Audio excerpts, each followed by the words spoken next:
What happens when you have a dribble pitch where it's for a specific industry, the healthcare startup landing, well, healthcare startup, right? But you don't know what niche it's going to be, right?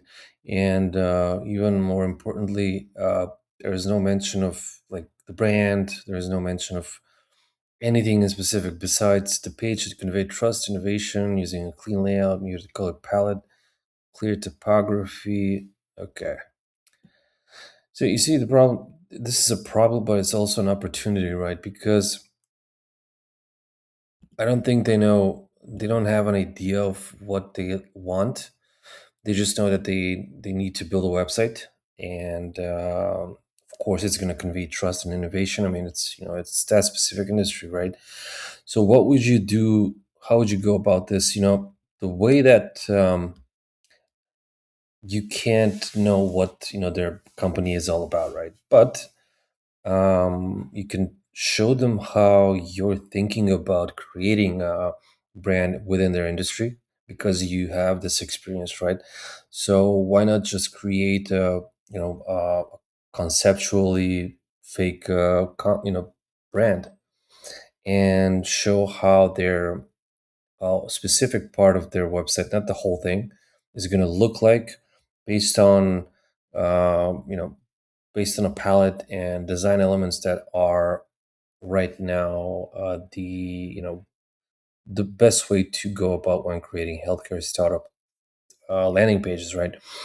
What this shows to them is that you understand the industry, you understand how to build a brand, you speak their language, and most importantly, because they don't know how it might look like, you're going to give them an idea of how this website is going to look like. Right? So uh, I did, the same thing. Really, I took something that's going to be. I think this is interesting as a concept.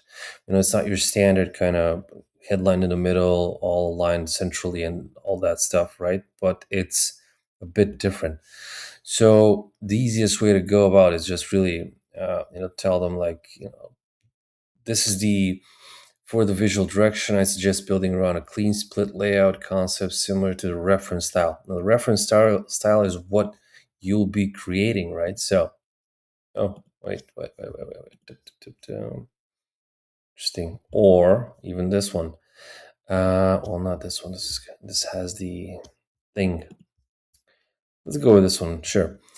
So you basically describing what you've done, and even though they don't like the green one, even though they don't like this layout, the important thing is that you're giving them an option which they can say no to, but they might tell you exactly what they're looking for, but they'll appreciate that you actually created something, even though it's not even in their own kind of a vision board out there, right?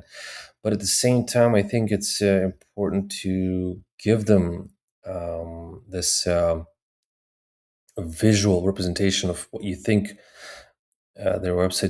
what a website should look like, because again, you're the expert, and they come to you for you to help them build a website.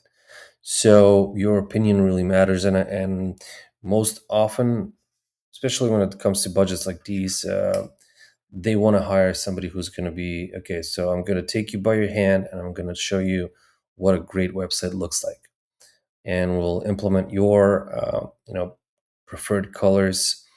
But I'll show you how we'll build this website that is going to represent your company. And yeah, basically that's how you go about pitching these specific pitches. So